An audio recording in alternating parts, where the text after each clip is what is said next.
Existe uma promessa silenciosa circulando no mundo moderno. Ela não aparece como ordem, nem como cobrança direta. Ela aparece como lógica.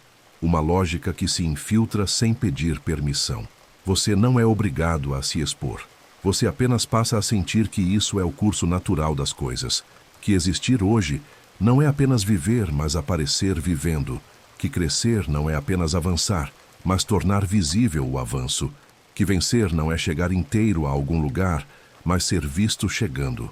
Essa promessa não grita, não pressiona.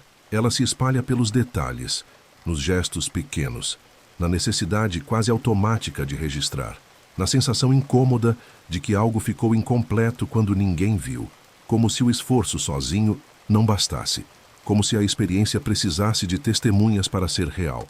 Em 2026, essa ilusão não será barulhenta nem vulgar.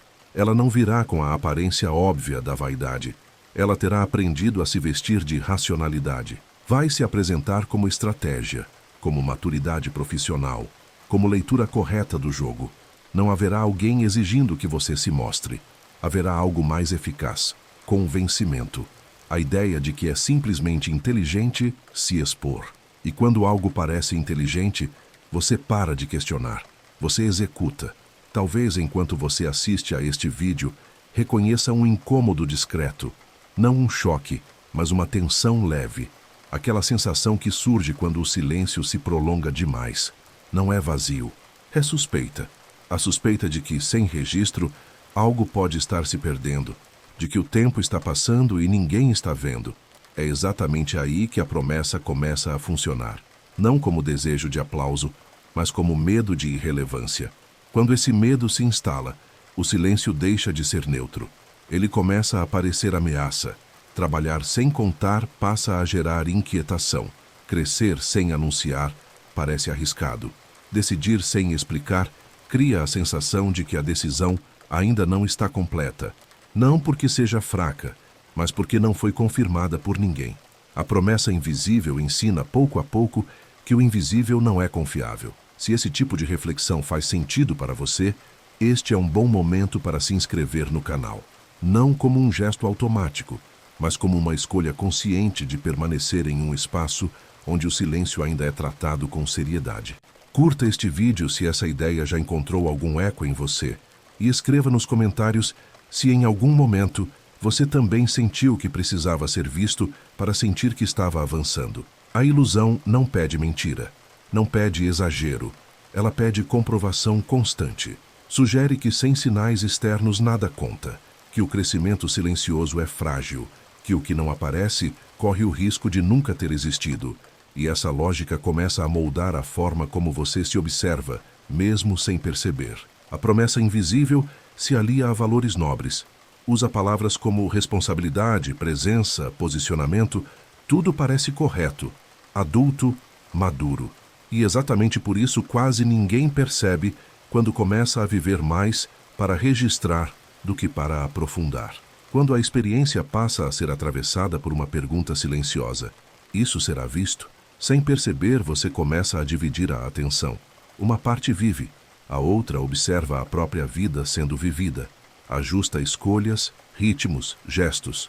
Não para melhorar o processo, mas para torná-lo apresentável. A ilusão não exige entusiasmo.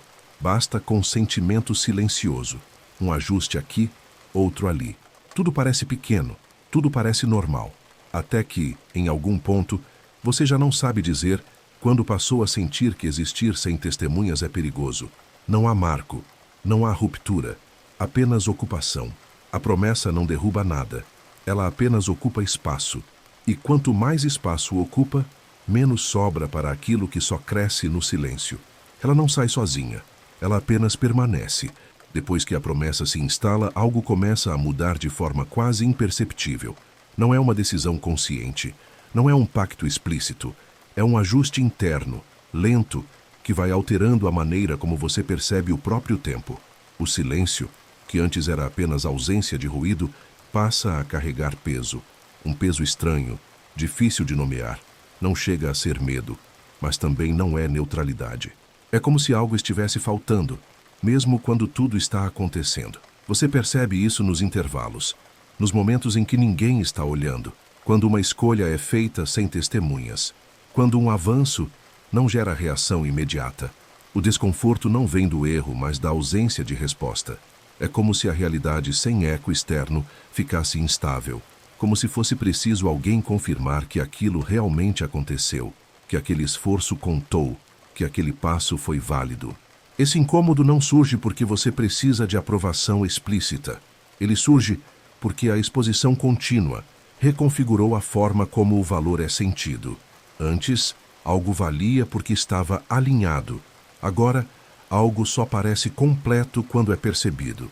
O problema não está em mostrar, está em depender, em sentir que o silêncio é um risco, que o invisível é um território inseguro.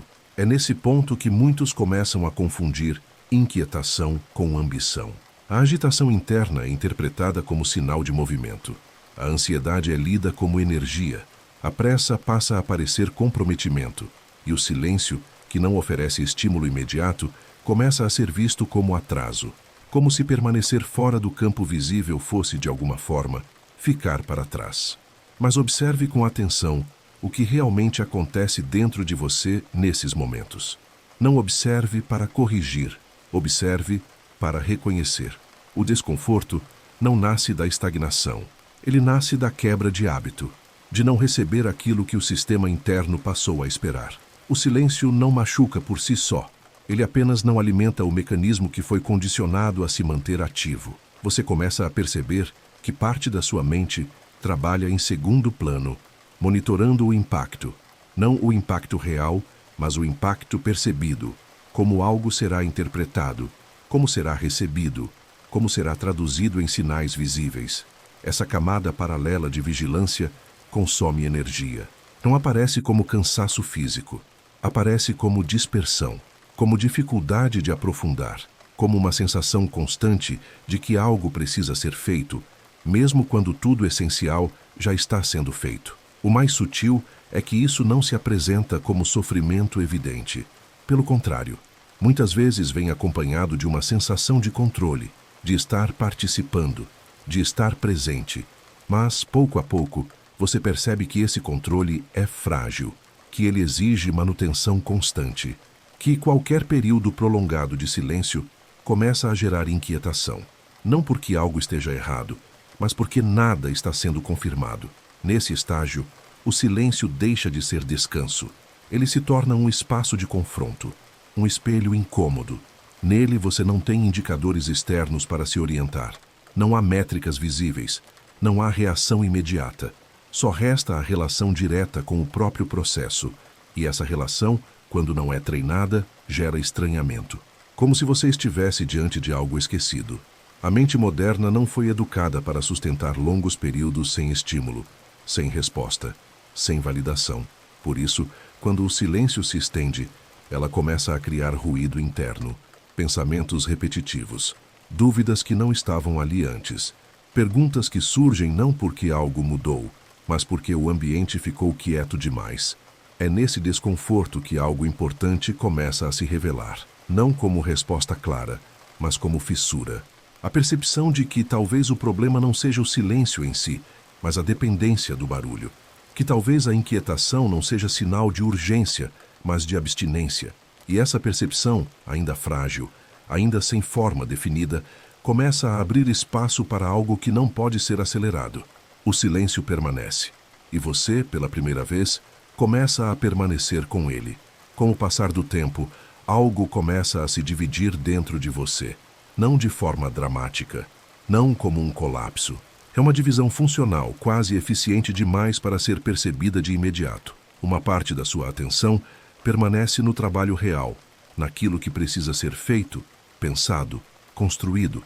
A outra parte passa a observar, não o mundo, você mesmo. Observa como age, como decide, como avança.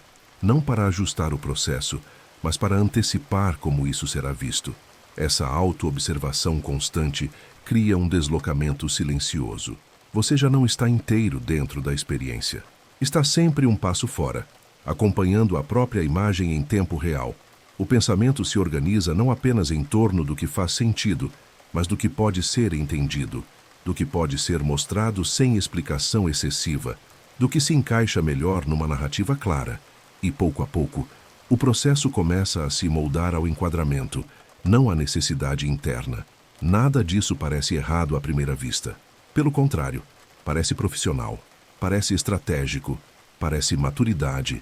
Você aprende a ajustar o ritmo, a selecionar o que merece destaque, a suavizar arestas que poderiam gerar ruído. Mas esse ajuste constante tem um custo que não aparece imediatamente. Aquilo que está sendo observado para ser apresentado começa a perder espessura, perde o direito de ser confuso, perde o tempo necessário para errar em silêncio, perde a liberdade de amadurecer fora do olhar. A profundidade exige anonimato temporário. Exige um espaço onde o pensamento possa se contradizer sem precisar se explicar, onde decisões possam ser testadas sem compromisso público, onde o erro não precise ser justificado, apenas absorvido. Quando esse espaço é invadido cedo demais, algo se adapta. Não necessariamente melhora, apenas se torna mais aceitável, mais comunicável, menos denso. Você começa a perceber isso quando sente dificuldade em sustentar ideias longas, quando o impulso de compartilhar surge antes da clareza, quando a satisfação vem mais do reconhecimento imediato do que do avanço real. Não é vaidade explícita, é um tipo de alívio, como se tornar visível aliviasse a pressão interna, como se explicar diminuísse a responsabilidade de sustentar sozinho aquilo que ainda está em formação. A ilusão não exige que você minta, ela apenas incentiva que você se torne legível o tempo todo, que nada fique opaco por muito tempo, que tudo possa ser acompanhado. E essa exigência constante de legibilidade empobrece o processo, porque o que é profundo raramente é claro no início. O que é sólido passa por fases de instabilidade. O que é verdadeiro, muitas vezes, não sabe se explicar enquanto está acontecendo. Aos poucos, você começa a confundir presença com ruído, movimento com exposição, progresso com atualização constante. E aquilo que não pode ser mostrado parece menos real, menos valioso, menos urgente. Você se sente ativo, mas disperso, ocupado, mas fragmentado. Há sempre a sensação de que algo está sendo feito, mas raramente a sensação de que algo está sendo consolidado. Esse é o ponto em que vencer começa a mudar de significado. Já não é mais chegar inteiro a algum lugar, é aparecer chegando. Não é sustentar uma direção, é sinalizar movimento. O caminho se transforma numa sequência de momentos exibíveis, não numa linha contínua de decisões. E sem perceber, você passa a viver sob uma luz constante, que não aquece, apenas expõe. A vida observada perde profundidade porque não suporta silêncio prolongado. Ela precisa de resposta, de reação, de retorno imediato. E aquilo que depende de tempo começa a ser adiado. Aquilo que exige recolhimento começa a parecer inviável. Você não para porque está cansado. Você para porque não há espaço para continuar sem mostrar. Talvez seja aqui que algo comece a incomodar de verdade. Não como dor aguda, mas como desgaste. Uma sensação de superficialidade difícil de nomear. Como se estivesse sempre em movimento, mas raramente em contato. Como se estivesse presente em tudo, menos em si mesmo. Essa percepção não traz solução imediata. Ela apenas se instala e permanece. A ilusão não cai de uma vez. Ela apenas começa a rachar. O despertar não começa quando você decide se calar. Isso ainda seria uma ação visível, quase performática. O despertar começa antes, num ponto menos confortável, quando você percebe o custo invisível de ser visto demais. Não é um custo social, não é uma perda de alcance ou de relevância externa. É um desgaste interno, lento, acumulado, que não aparece em números, mas se manifesta na mente. Você começa a notar que toda vez que explica algo cedo demais, algo se enfraquece. Não de forma óbvia, não como erro claro. É mais parecido com uma intenção que perde firmeza, como uma ideia que, ao ser verbalizada antes de se consolidar, fica vulnerável demais às interpretações alheias. Cada explicação exige ajuste. Cada ajuste exige energia. E essa energia sai do mesmo lugar que deveria sustentar o avanço. Há um tipo específico de cansaço em justificar processos ainda vivos, em traduzir decisões que ainda estão se organizando. em responder perguntas que você mesmo ainda não formulou por completo. Esse cansaço não vem do excesso de trabalho, mas do excesso de tradução. Você passa mais tempo tornando o caminho compreensível do que caminhando, e isso cria uma ilusão perigosa de progresso. O reconhecimento simbólico entra nesse ponto como um substituto. Ele oferece uma recompensa antecipada, um sinal externo de que algo está funcionando, mesmo quando ainda não está. O cérebro responde a isso como se uma etapa tivesse sido concluída. A tensão criativa, que deveria permanecer ativa, relaxa. Não porque o trabalho terminou, mas porque parte da recompensa já foi entregue. E sem tensão, o processo perde densidade.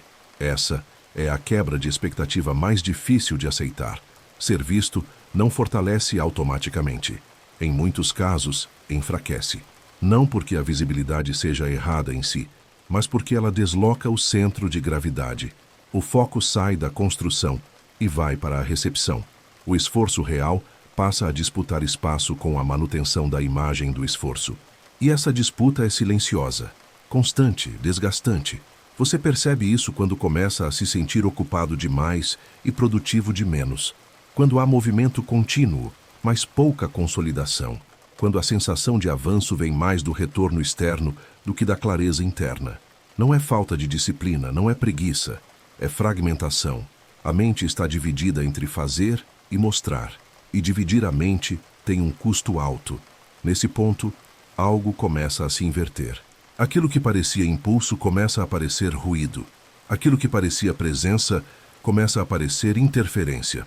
Você nota que algumas das suas melhores decisões foram tomadas quando ninguém estava olhando. Que alguns dos seus períodos mais consistentes aconteceram longe de qualquer plateia. E essa constatação não vem como regra moral, vem como experiência direta.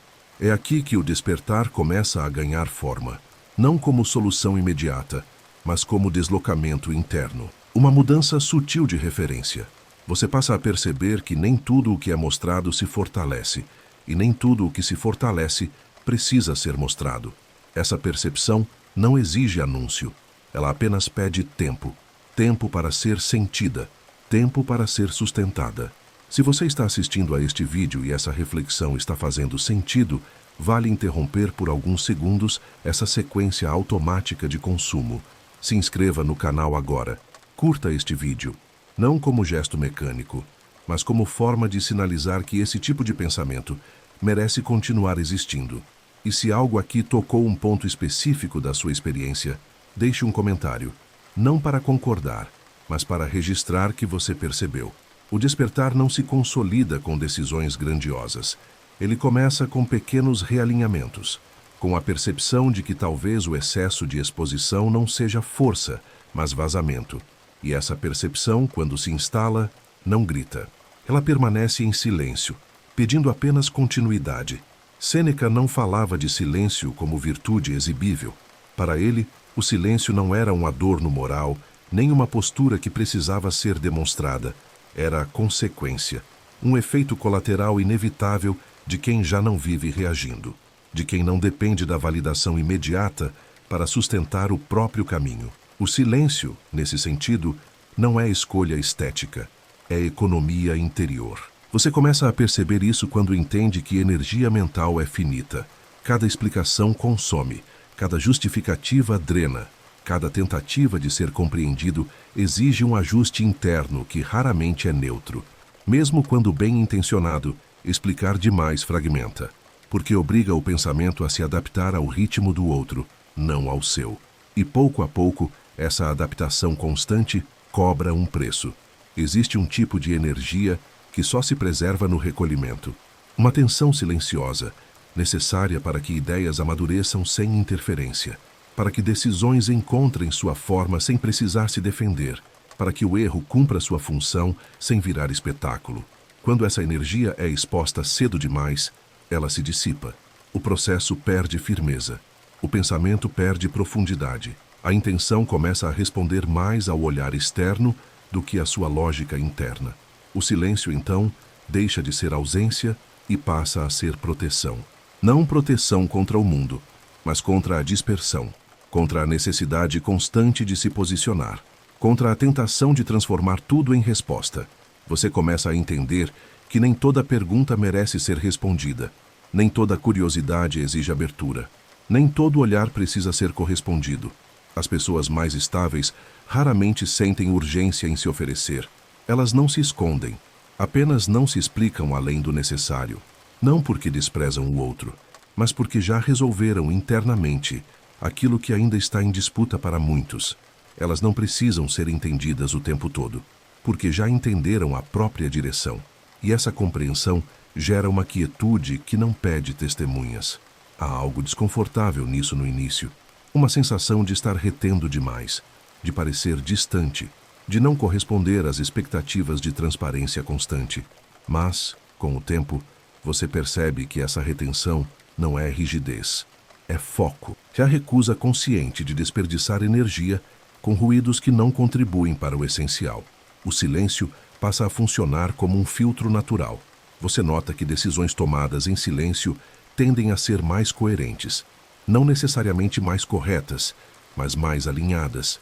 Há menos interferência externa, menos necessidade de ajuste posterior.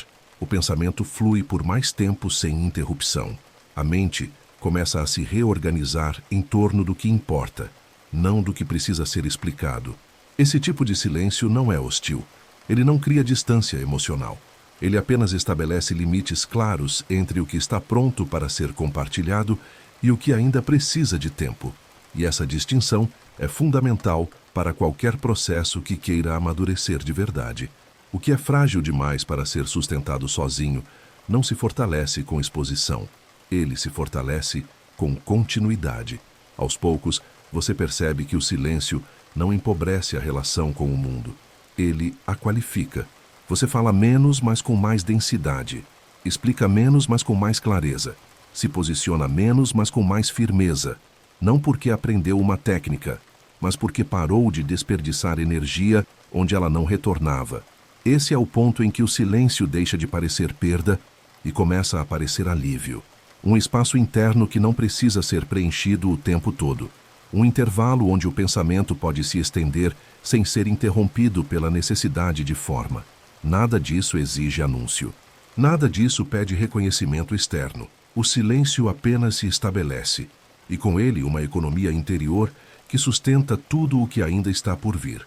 O despertar se aprofunda quando você começa a trabalhar sem plateia, não como protesto, não como gesto calculado, mas como consequência direta de uma mudança interna. Você passa a decidir sem a ansiedade de ser compreendido imediatamente. Avança sem a necessidade de aplauso intermediário. Isso não acontece de forma limpa. Há um período de estranhamento, um vazio inicial, uma sensação real de perda. Você percebe que deixa de ser interessante para quem só respeita movimento visível, para quem mede valor pela frequência das atualizações, para quem confunde silêncio com abandono. E essa perda dói porque a atenção durante muito tempo foi interpretada como sinal de relevância. Quando ela some, algo dentro de você procura automaticamente substituição, um impulso de explicar, de reaparecer, de sinalizar que ainda está ali. Esse impulso é forte no início, quase físico. Você sente vontade de justificar o silêncio, de avisar que não parou, de garantir que o processo continua. Mas, se você sustenta esse desconforto sem agir, algo começa a se reorganizar. A mente, sem retorno imediato, é forçada a se ancorar em outro lugar, não mais na recepção, mas na própria consistência do caminho. Sem plateia, as decisões ficam mais lentas, não por insegurança, mas por inteireza. Você não precisa escolher versões apresentáveis de si mesmo, não precisa suavizar dúvidas para torná-las aceitáveis. Não precisa transformar cada passo em sinal. O pensamento ganha tempo. O erro volta a ser apenas erro, não conteúdo. O acerto volta a ser apenas acerto, não anúncio. Você começa a perceber que grande parte da interferência vinha do olhar externo. Mesmo quando silencioso, ele moldava, criava expectativa, gerava ajuste. Sem esse olhar constante, a mente trabalha de forma mais contínua. Há menos interrupções internas, menos necessidade de recalibrar decisões em função da reação alheia. O processo não acelera, mas se torna mais estável, Trabalhar sem plateia revela algo desconfortável. Muitas das pressas que você sentia não vinham da urgência do caminho, mas da ansiedade de ser visto caminhando. Sem esse estímulo, o ritmo se ajusta. Você passa a fazer menos, mas com mais coerência. Menos movimentos laterais, menos correções desnecessárias. O esforço se concentra. Isso não significa isolamento. Você continua em contato com o mundo, continua trocando, ouvindo, aprendendo. A diferença é que essas trocas deixam de ser palco, deixam de exigir performance. Você compartilha quando há algo consolidado, fala quando há clareza suficiente para não se fragmentar, e isso muda a qualidade da comunicação. Menos quantidade, mais densidade. Sêneca observava que o homem verdadeiramente livre não tem pressa em provar liberdade. Ele simplesmente não se prende. Não se prende ao olhar do outro. Não se prende à necessidade de ser confirmado. Não se prende à urgência de mostrar coerência em tempo real. Essa ausência de pressa não é desleixo, é maturidade. É a confiança silenciosa de quem sabe que o processo não depende de testemunhas para continuar. Com o tempo, você percebe que trabalhar sem plateia não empobrece o resultado. Pelo contrário, ele ganha estrutura, ganha profundidade, ganha uma espécie de solidez que não se abala facilmente. O caminho começa a se justificar por si mesmo, não porque alguém validou, mas porque você consegue sustentá-lo internamente sem esforço excessivo. Nesse estágio, a vontade de contar diminui, não por medo, não por estratégia, mas por irrelevância. Contar deixa de ser necessário, porque não acrescenta nada ao que já está acontecendo. O silêncio não é mais contenção, é naturalidade. E essa naturalidade cria um espaço raro onde o trabalho acontece sem ser drenado pela exposição. Nada disso pede anúncio, apenas continuidade. Chega um ponto em que o silêncio deixa de ser uma decisão consciente. Ele já não é resposta ao excesso de ruído, nem oposição calculada à exposição. Ele simplesmente acontece, como algo que se estabiliza por dentro. Você não acorda decidindo se calar. Você apenas percebe que não há mais urgência em falar. Não porque perdeu algo, mas porque deixou de faltar. Nesse estado, o silêncio não carrega tensão. Ele não é contenção, não é esforço, é ausência de conflito interno. Você não precisa explicar por que não está em dívida com o mundo. Não precisa responder porque nada está pedindo defesa. A mente deixa de operar em modo reativo. Não há mais necessidade de marcar posição a cada estímulo. O silêncio passa a ser condição, não escolha. O tempo muda de textura. Os dias deixam de ser fragmentados por micro-interrupções invisíveis. A ansiedade de resposta diminui. As decisões não precisam mais ser imediatas para parecerem válidas. Você percebe que muitas das batalhas que antes pareciam importantes eram, na verdade, disputas performáticas. Existiam porque havia observadores. Sem plateia, elas perdem sentido. E junto com elas, uma quantidade significativa de desgaste mental se dissolve. O silêncio revela algo desconfortável. Boa parte do peso que você carregava não vinha das circunstâncias, mas da obrigação constante de se posicionar diante delas. Opinar, justificar, explicar, atualizar, manter presença. Quando essa obrigação cai, sobra espaço. Não um espaço vazio, mas um espaço contínuo. Um espaço onde o pensamento pode se estender sem ser interrompido pela necessidade de forma. Onde ideias não precisam ser concluídas rápido demais para caber numa resposta. Nesse ponto, você começa a perceber o quanto esse estado é raro e o quanto ele exige algo que pouca gente está disposta a sustentar: confiança profunda no próprio processo. Permanecer em silêncio, quando seria fácil reagir, exige não apenas autocontrole, mas convicção interna. Convicção de que nem tudo precisa ser validado externamente para existir. Convicção de que o que está em construção não se beneficia da pressa. Você nota que o silêncio não isola, ele filtra. As relações se tornam mais claras. Quem permanece, permanece por afinidade real, não por atualização constante. Quem se afasta porque só se conectava ao ruído. Isso não gera ressentimento, gera clareza.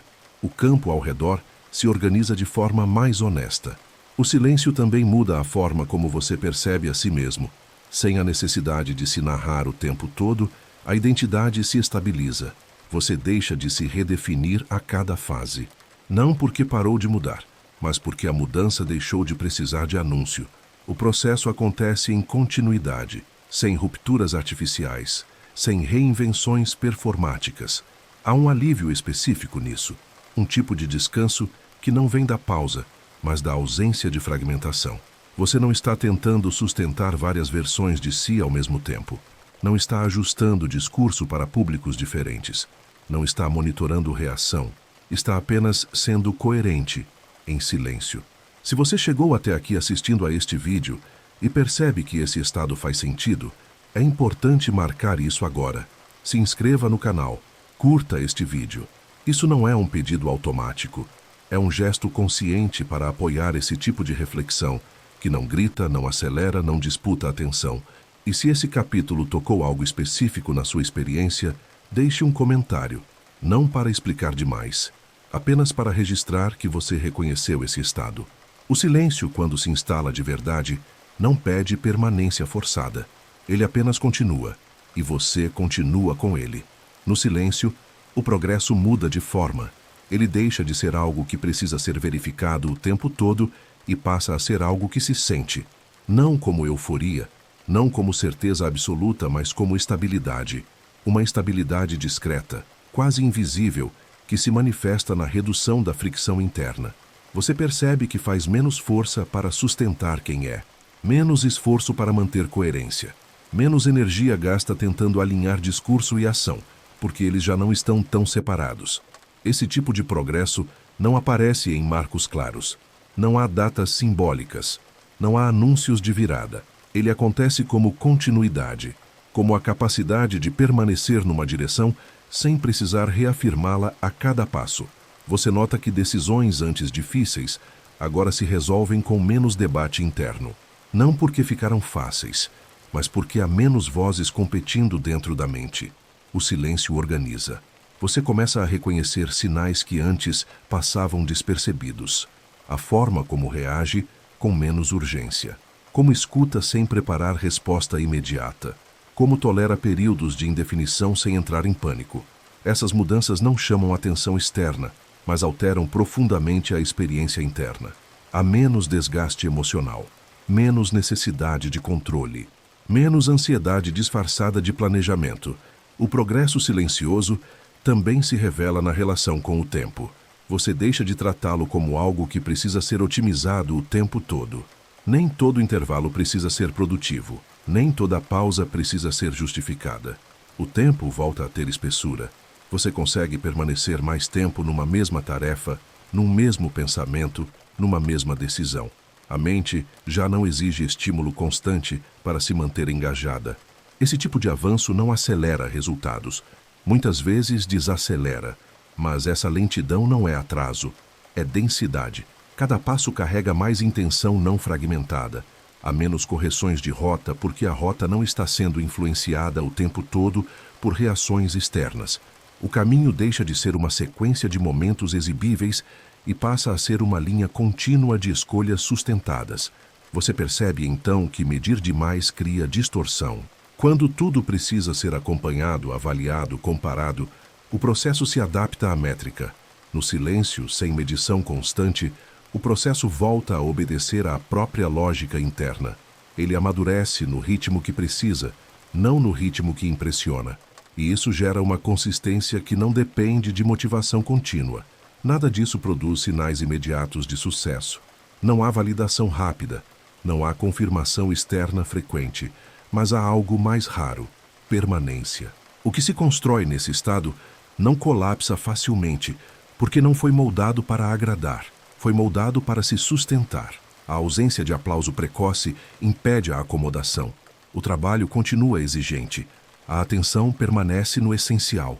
Você começa a entender que nem tudo o que importa precisa ser defendido. Nem tudo precisa de argumento. Nem tudo precisa ser explicado para existir. Há uma tranquilidade profunda em perceber que o valor de um processo não depende da concordância alheia. Ele depende da capacidade de continuar sem se fragmentar. Esse tipo de progresso não pede testemunhas. Não gera ansiedade de reconhecimento, ele apenas se mantém. E ao se manter, cria uma base sólida para tudo o que um dia poderá aparecer. Não como espetáculo, mas como consequência natural de algo que foi sustentado por tempo suficiente. O silêncio não acelera o caminho, mas impede que ele se perca.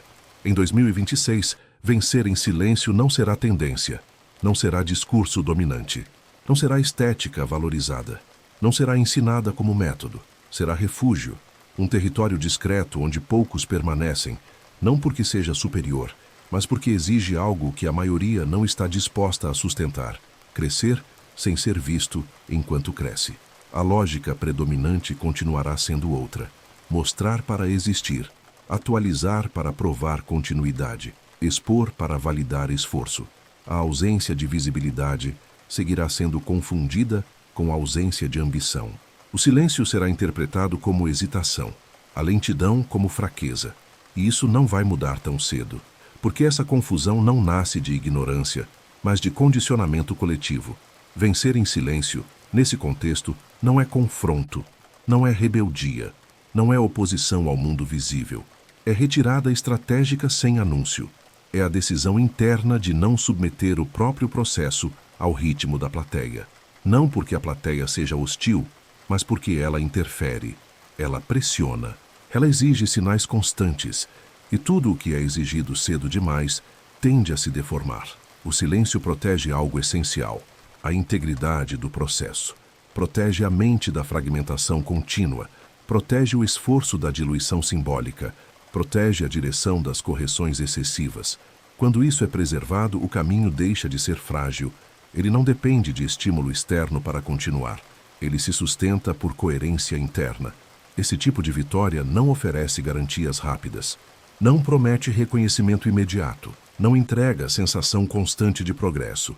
Pelo contrário, muitas vezes, ela exige atravessar períodos longos de invisibilidade. Períodos em que nada parece estar acontecendo do lado de fora, enquanto por dentro tudo está sendo organizado.